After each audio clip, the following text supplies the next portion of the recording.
So what is workplace mental health?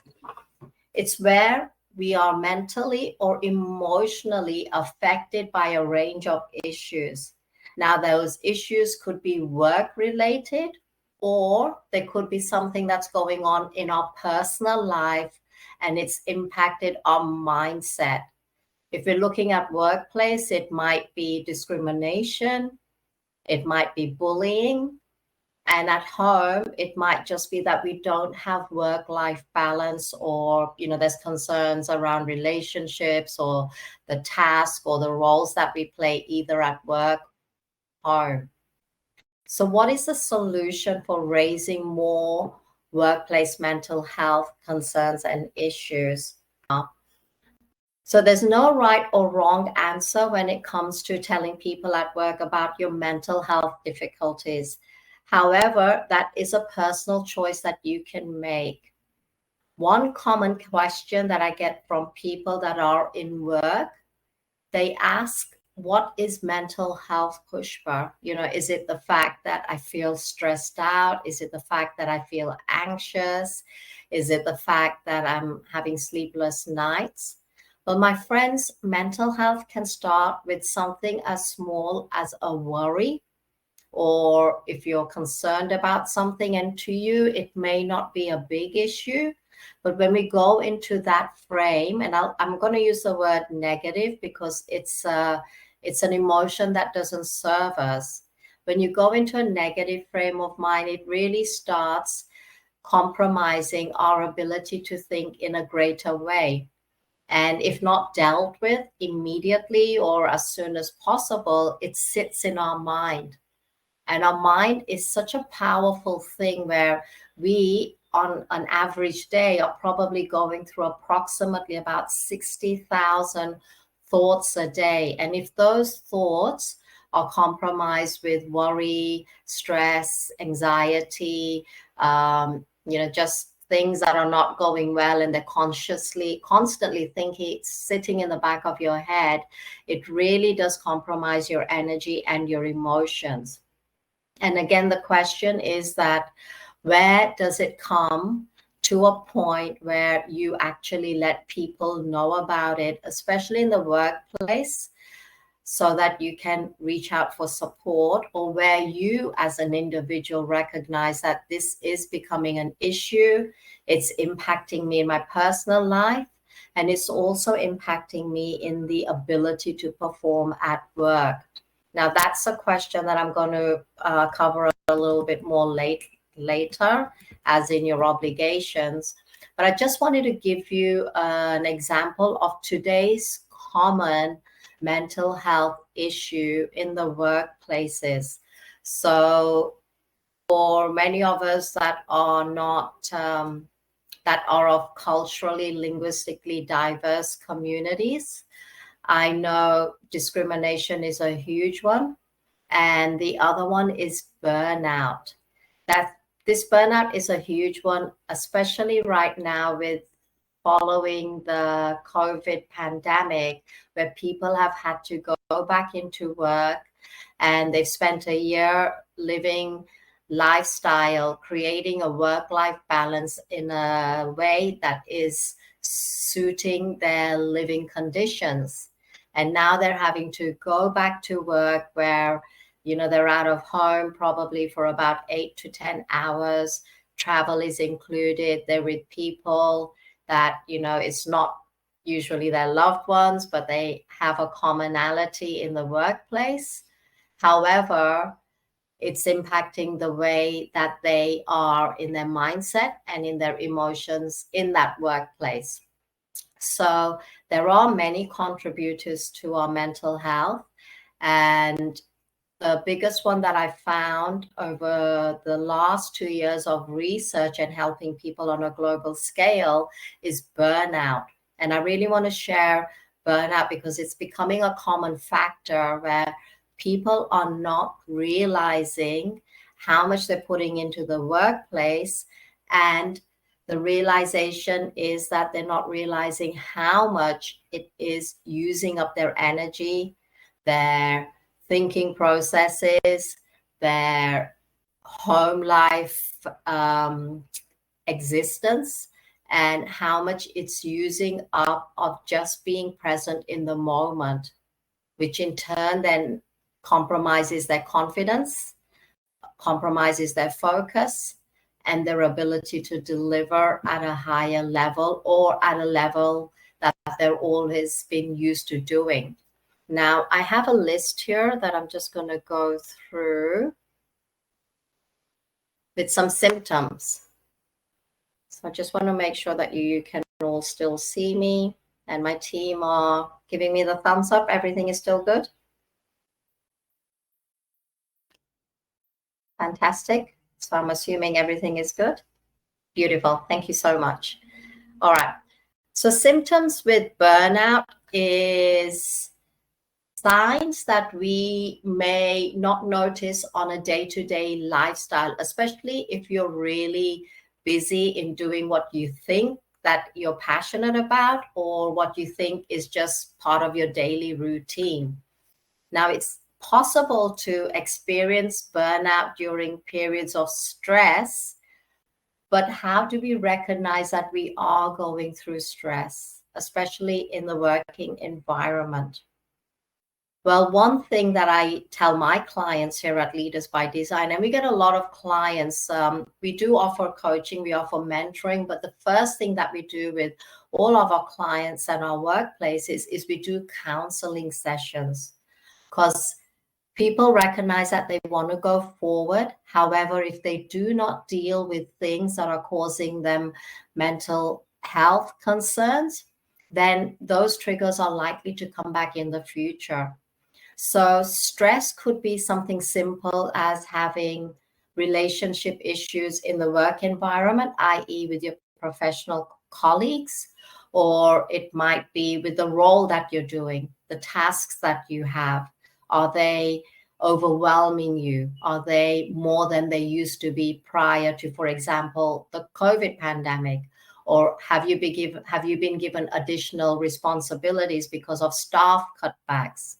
We know one common ground with organizations is that they've had to cut back on staff because during COVID, financials were used up a lot, not only for organizations, but even for our personal lives. We had to dig into our savings, and that in itself is causing a lot of stress for people on their financial ability to survive, or the fact of their financial obligations, for example, paying rent, even paying something simple like transport cost or petrol cost going to and forth back into work. So financial is a big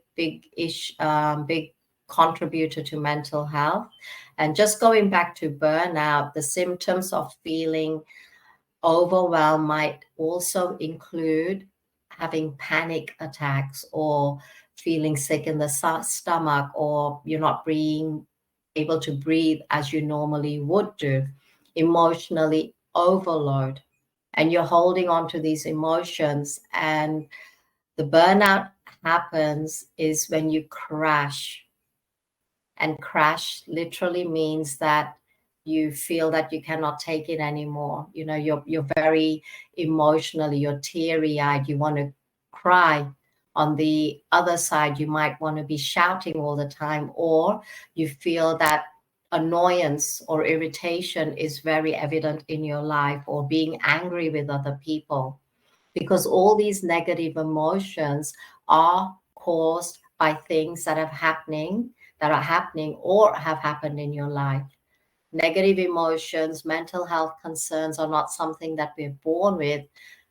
They usually happen because something that we've traveled through, we've attached a meaning to it, or we've given an emotion to it that's not serving us or serving the environment that we live in.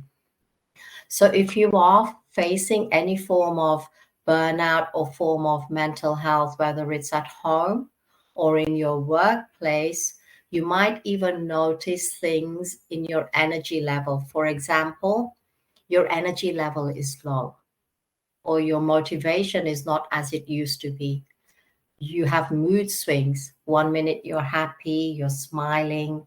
the next minute you're feeling a little down, you're a little depressed, your physiology is compromised. Before, you may have, when you were really in a positive mode, when you were happy, joyful, you noticed that your shoulders were back, you're breathing more effectively, you noticed how you were walking.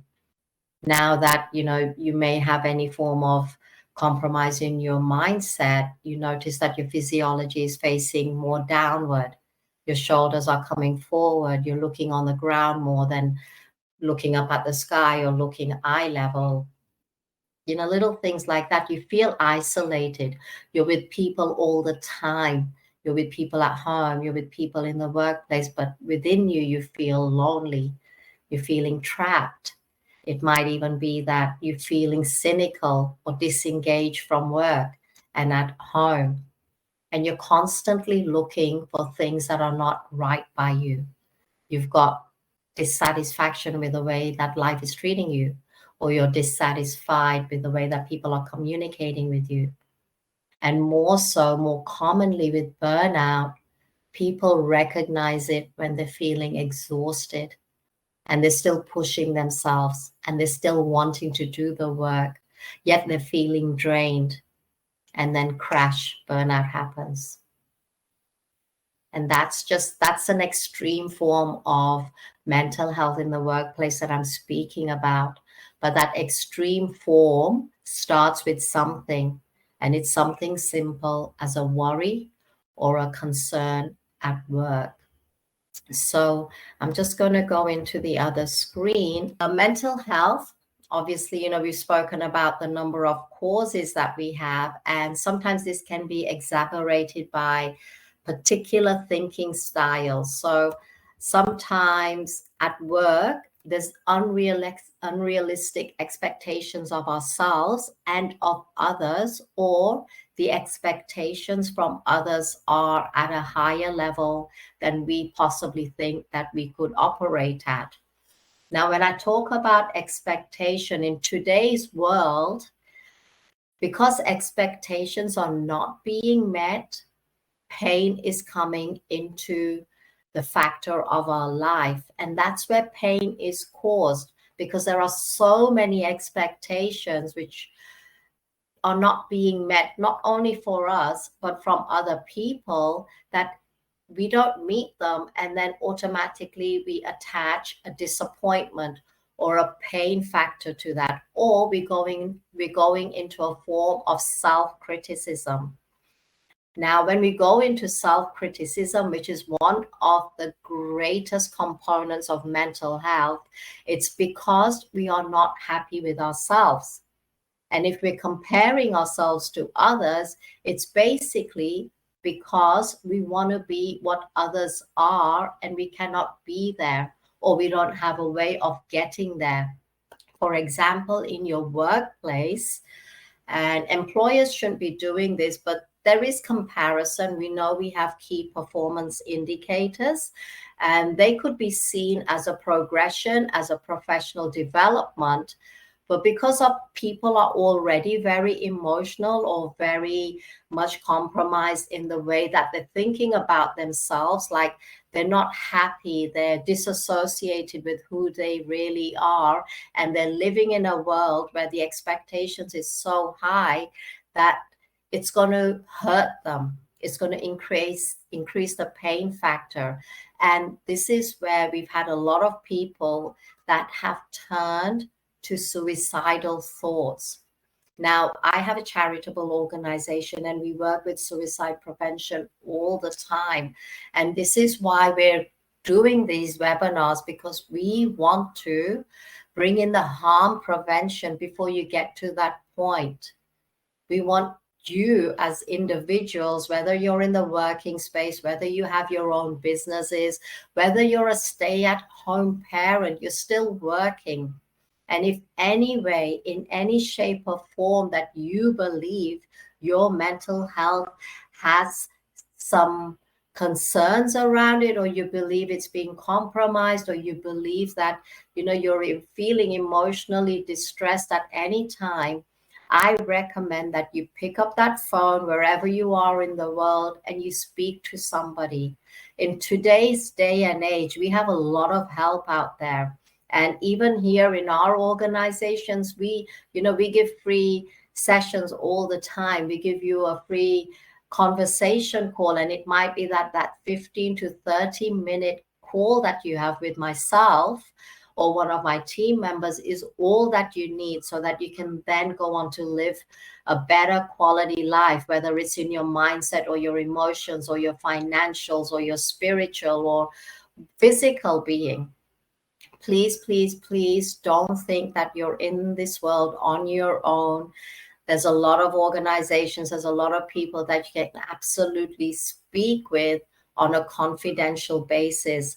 And my friends, I'm not just saying this out of theory. I've traveled this journey, whether it was when I was 10 years old and my mother was ill and then she passed shortly after that, or whether it was a time when I lost my husband 22 years ago and I was rejected by everybody that I knew, or whether it was just recently 4 years ago because of a bad business deal. I lost everything. I could have chosen to play a victim, but I decided not to, because I'd seen what mental health can do to people. Not only that, I've seen what it can do to your loved ones. And I really don't want that. Hence the reason we are doing this. We really want to increase the awareness and to assure you that help is out there. You're not on your own. So the other thing that causes concerns or worry for us is the global crisis. Global crisis can happen at work, it can happen at home, but it's happening in our world. So for example, in today's day and age, we cannot just say that Australia is where I'm from and this is who I am, or I was brought up in the UK, but my heritage is Indian. So we all have different cultures where we come from. And if our cultural background in their own countries are going through war, such as what's happening in Israel at the moment, again, that comes into our heart and it causes concerns, especially if there's conversations around this happening all the time. And one of the things that I wanted to share with you today is, because I'm conscious of the time, we were having this for 45 minutes, is solutions that you can give yourself so that you can be in a better frame of mind. Would that be okay to share? Because I want to give you tools and resources here as well, but also to assure you that, you can still reach out to us. You have our contacts because you've registered on the email, on the webinar here. And you also have the business numbers. You can log on to our websites as well and send in inquiries through that as well. So I'm just going to share a couple of things that, well, not a couple, a few of solutions that you can actually implement in your life to ensure that you're doing the best thing that you possibly can, so that you have the opportunity to really look after your mental health. Now, a lot of people think that if I say I've got a form of mental health, they are labeling themselves. Please don't think that. If you've got a mindset and you're thinking and you've got thought processes, you've got a mindset. It's called mental health. And if that's good, great. If it's compromised or you have an illness around it or you're worried, then it's mental health illness. It's something that's going on within you that needs to be addressed, and we need to give you solutions for that. So the first thing I would say is start with yourself. I teach self-leadership all the time because I believe that when we and you are strong in our self-leadership, then everything else falls into place. Now, when I talk about self-leadership, I talk about your self-awareness. That's your mindset, your heart, your emotions, your spirituality, your financials, your physical, your state. Where are you with that? I talk about self-respect. How much do you love yourself? Do you even respect yourself? Do you see the values and the beliefs that you have as being true to who you are? I talk about your self abilities, your skills. Do you know that everything that you need to be living a successful life is within you? And because life has happened to us in so many different ways, that over time we stack all these things up within our neurosystem, and that seed that we have that has our natural ability and skills to be a great, strong leader is buried within us. Now, I have a coach and a mentor. I truly believe that everyone should, because you need somebody that's going to hold you accountable so that you can be in a great space all the time. Now, let's just please ask me to slow down if I'm speaking too fast, because I love talking, and I love talking when I get the opportunity to help other people. So let's talk about these solutions. First, we talked about the self-leadership, and under that leadership banner comes all the segments for you, and that includes your relationship. It includes your financials, as I mentioned, your spirituality, your work environment, your relationships with your colleagues, your loved ones, your family, the roles that you play in people's life. We talk about your personal health. If you don't have your health and vitality, everything else sort of gets impacted as well. So health and vitality should be the first thing that you should be looking after. When you have your health and vitality, my friends, that's what I call true wealth. Having money in the bank makes you rich. Yes, you have money. But if you don't have your health and vitality, if you don't have richness in your relationships, whether it's in your workplace or whether it's at home, this compromises the wealth of life. And these are little things that I'm going to be doing consistent webinars over the year. So I'd love to see you in those webinars. Lots of free resources that's going to help you be in a better space. But what it also means is that you're getting constant opportunities to develop yourself, but you're getting resources that are current, and that's going to help you to consistently be successful in your life. Also, mindfulness. What can you do to look after your mindfulness? Can you take a few minutes out to read a book? Can you take a few minutes out just to be quiet and listen to your breathing? Can you take some time out to talk to a friend? Or can you take a few moments out just not to do anything, just to be present? Because when you are relaxed, it gives you the opportunity to grow in your self-leadership. It also helps you to live a better life. It helps you to be focused. It helps you to enjoy your living. But it also, when you think about your breathing, it's giving you the relevant level of oxygen that you need so that your blood is looked after, your organs are in a better space. So give yourself the gift of mindfulness.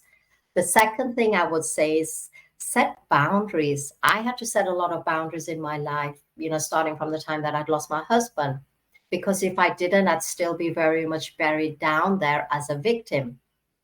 And I don't want to be a victim. I want to be a victor. So set boundaries. Trying to be all things to all people can leave you feeling stressed and overwhelmed. Set some boundaries by talking to colleagues, friends, family members, as well as, talking to yourself. What is serving my purpose? What is serving me right now? What is contributing towards me having better mental health? What is contributing towards me not having good mental health? So manage your workload at work and manage the processes that you go through and the people around you. Discuss this with your work colleagues, people that you trust, so that they know you have limits as well. The third thing I'd say is manage your time. So plan important tasks. You don't have to do everything all in one go. But when you prioritize everything, I have a system that I called RPM, Result per Purpose Massive Action Plan. And there we chunk down all your tasks and responsibility. And this helps in supporting you in not overwhelming yourself and definitely not overextending yourself. And sticking to these tasks, you'll see that it's giving you a work-life balance as well. The other thing really important is ask for help. I mentioned earlier that there's lots of opportunities to ask for help on a global scale. I get calls from India, Africa, USA, emails all the time. I need help, Pushpa, Pushpa, can I reach out to you on a phone call? And that's good, because at least you know it doesn't have to be in your immediate environment. We have access to our phones. We have access to the internet. There is 24/7 help for you, my friends. Don't hold that back for yourselves. And then problem solving. One of the best ways to really release stress is that if you could give yourself the gift of doing a 5-minute or a 15-minute self-reflection exercise, identify what the problem is, and then come up with a solution yourself. If you find that you're struggling with coming up with a solution, see if you can come up with 2. If not, talk to somebody that can help you, because usually when there is a concern or an issue, we have the answers within us. However, as I mentioned before, we human beings are built in such a way that we stack up all these emotions and meanings, and we have to really sometimes dig deep, scrape the barrel, and find the solution. And you need a coach or a counselor or a mentor to help you with that. I know I did, and hence one of the reasons I started bereavement counseling. So again, you don't have to travel this journey on your own. I also want to talk about employers. So employers have an obligation to really provide a safe and healthy workplace for their staff members. And, you know, you as staff in your workplace can ask your employers, what conditions do you have that's really going to support me to ensure that I'm safe, and also respect me as a human being, my mindset, my emotions, but also if I need support, how can I get extra help for my workloads, and if I need to make adjustments. So you as an employee are entitled to ask, to see and to review what your employers have in place that will enable you to really know that they care for you.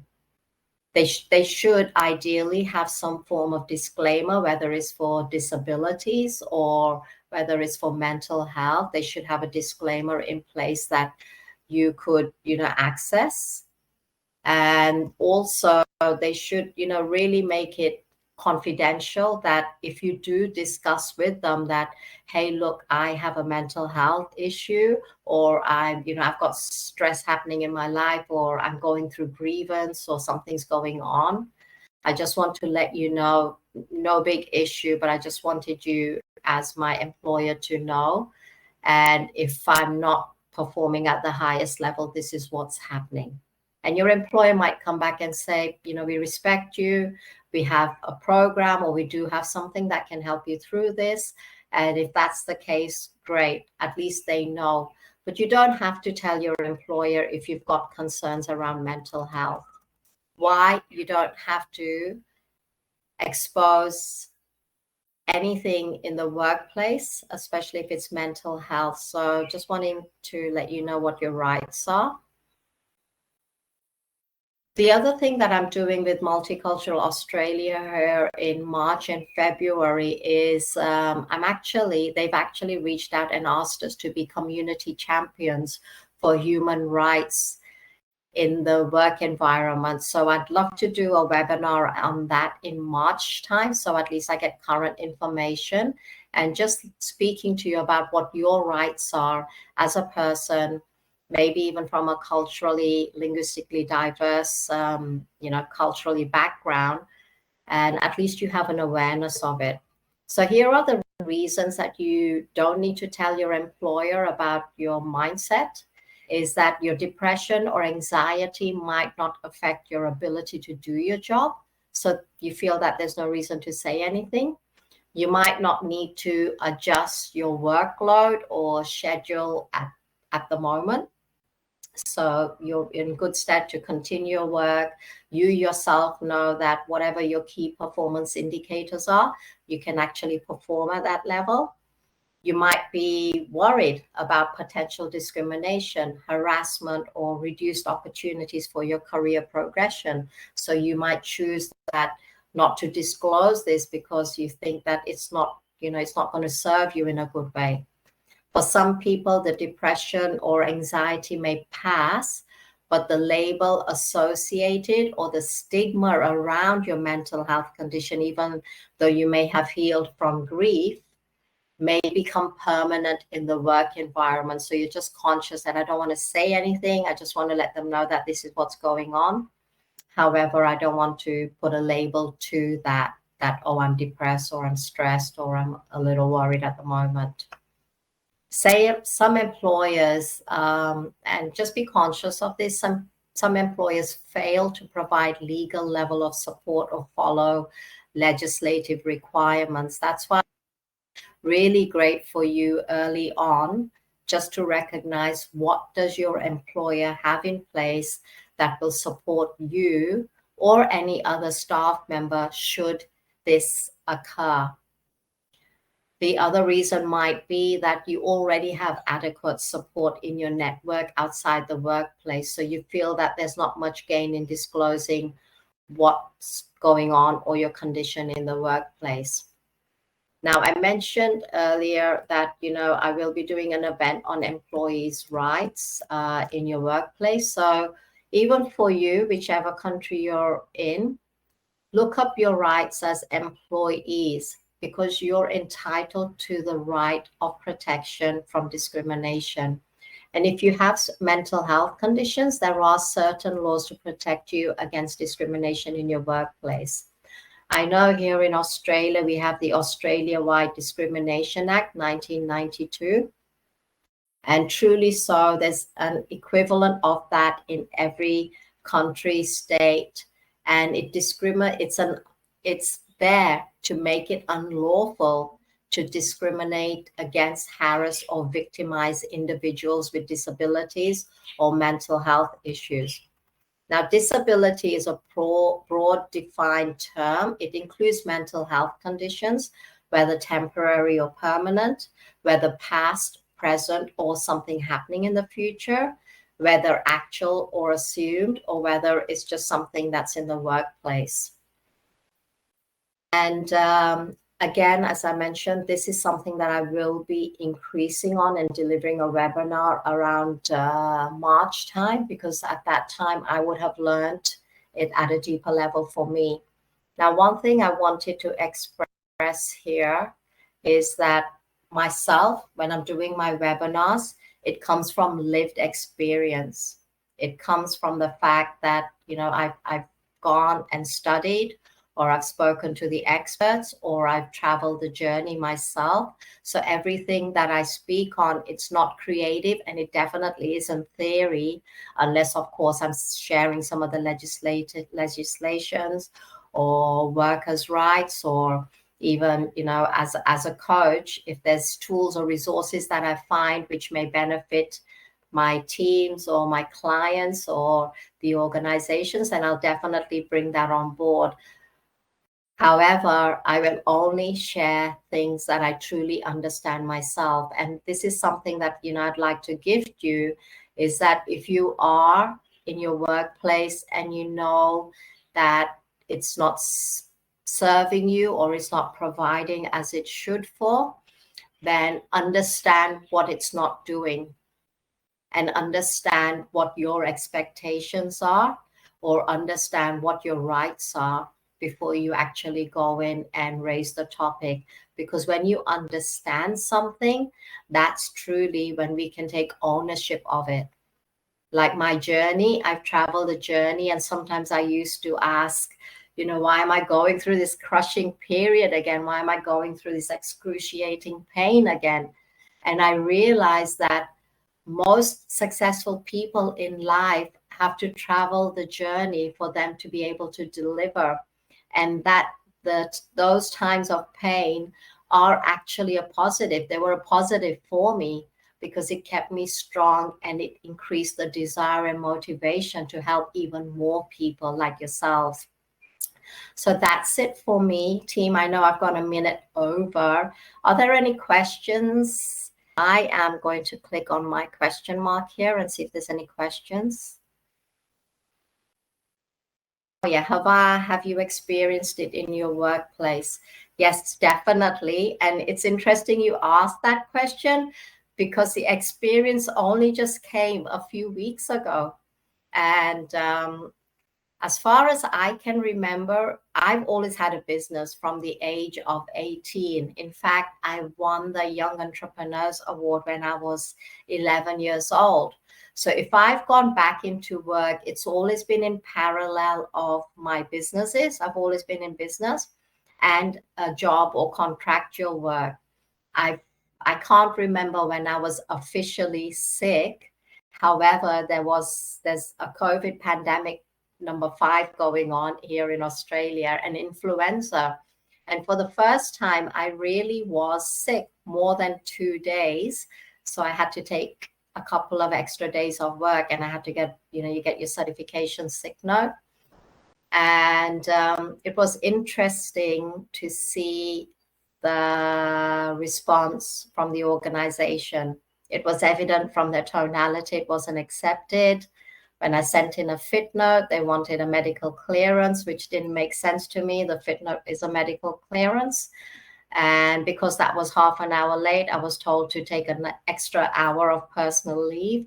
So it really got me that, okay, I've traveled this, but this is happening in a Western country, in an organization that's, a multi-million-dollar earner, and they still think that in today's day and age, they can treat people like that. I got through it. However, if there was somebody that was vulnerable or truly, really ill, this would have been an additional stressor on their life. And again, I come back, if I deliver on anything, whether it's coaching, counseling, mentoring, whether it's on business mastery, leadership mastery, mental health, suicide prevention, grief, it's because I travel that journey and I understand it at a deeper level, and I have the application for it. Brilliant. Thank you.